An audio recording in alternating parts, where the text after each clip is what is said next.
Hello everyone, welcome back to the Opulent Life. This is Ozzy here again, and today we are doing another brand new fragrance review, latest release which just came out literally a few months or maybe even less than that ago. So we won't be doing any check cosmetic batch code checks on this one because it literally just came out. Anyway, so the perfume in front of us today that we're going to unbox and review is Dolce & Gabbana Devotion for men, for home. It's an eau de parfum made in Italy, and right off the bat you can see the box does look very premium. You have this nice light brown cardboard box with a really nicely detailed design logo with a heart and Dolce & Gabbana's initials in the center, and you can see what appears to be some sort of spears going straight through the heart, or are they arrows? Not really sure, but it's a very nice color gradation from brown to silver, and then you have Dolce & Gabbana Devotion written in silver text right below it. And then this is a 100 ml bottle, 3.3 fluids ounce, made in Italy. And then on the sides it's all plain. The top you have the D&G initials, sides are clean. On the back you have some interestingly, you have some ingredients listed on it that says lemon, coffee, and patchouli. So we're going to check that out. And then you have the other ingredients that are more of the chemical formulae, and then it tells you 79% by volume, and the website, and then the distributor name as well. And then at the bottom you just have some batch codes, you have some barcodes, you have your QR codes also, and just some recycling information about the box. So let's go ahead, open this up. You have another QR code in the inside, and then after you open the inner, this is the perfume. So I'll take this out.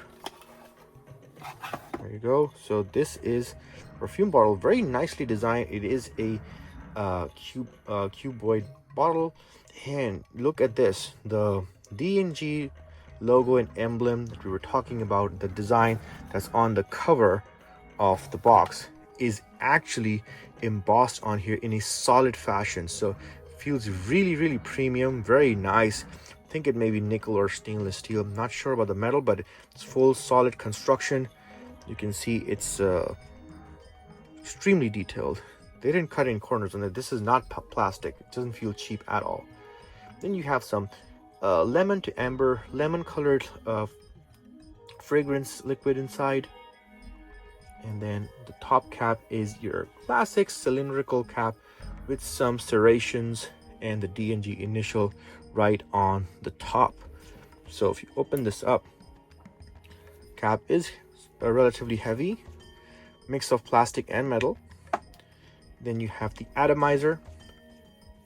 At the bottom, you have the same information you saw in the box, 3.3 fluid ounce, made in Italy, and just some other stuff. That's the batch code, the name of the fragrance. It's basically a sticker on the bottom. Okay, so let's check out the atomizer. Let's check out the fragrance. Very nice atomizer, actually. Wow, nice reach. Let's try it again. Whoa, that was good. And then right off the bat, I'm gonna wait for the fragrance to emanate a little bit before I start talking about it. Close this up. Okay, so definitely I agree with the notes that are on this, and it is a very strong accord of coffee mixed with citrus and spices. And it definitely has a woody base with hints of patchouli on it. So this is, if you love coffee, this is the fragrance for you. If you love coffee to the point that you want to smell like coffee, this is the fragrance for you. If you hate coffee, do not buy this.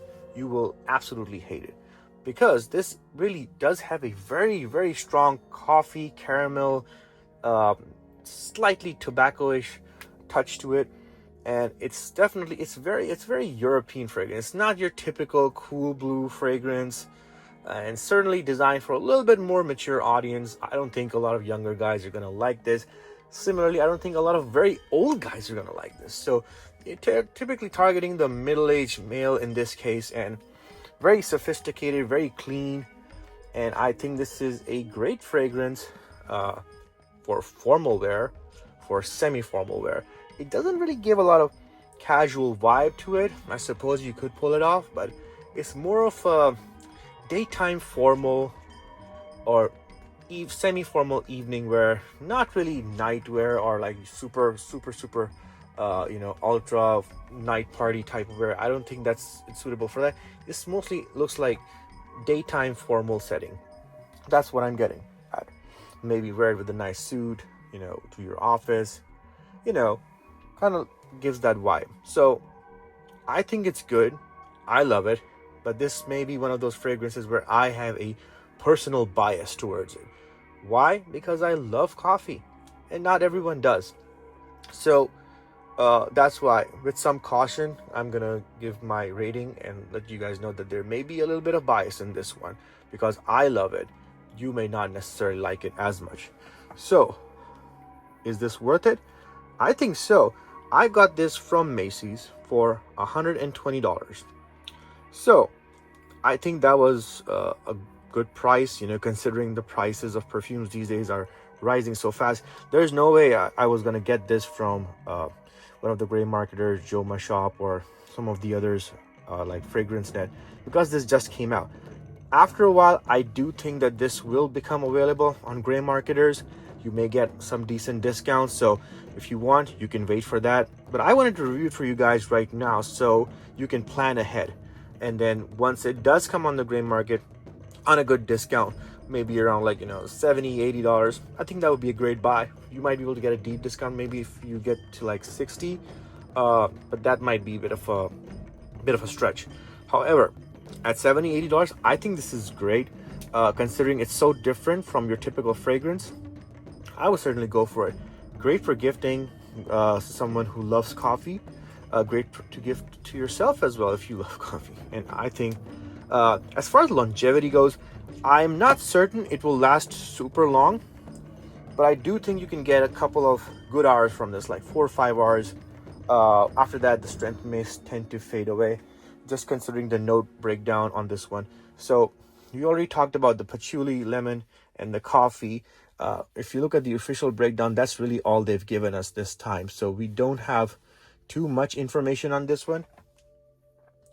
But hey, maybe after a few reviews, people will start noticing more elements inside it. Interestingly, the way they've described it is that the top note is actually lemon, and then comes the coffee in the middle note. My nose is interpreting this as the opposite. I'm feeling the coffee before the lemon. So I'm not sure. Maybe you feel differently. Now, the perfumer behind this is Olivier Cresp, and this was launched in 2025. So this is basically comes in the woody spicy category, and I think the ideal season for this is actually fall winter. I suppose you could pull this off in the spring as well, maybe on those summer days that when it's not super hot.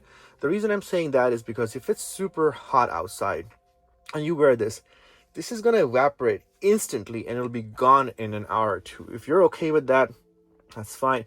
I think the best way to pull this off is in those cool but not too cool fall days in the daytime. I think that's where it will really shine and outshine others. So guys, that's gonna be it for this one. Thank you all for watching. Please do like, share, and subscribe so I can bring you more of this content in the future, and looking forward to seeing you guys in the next one. Until then, take care. Bye bye.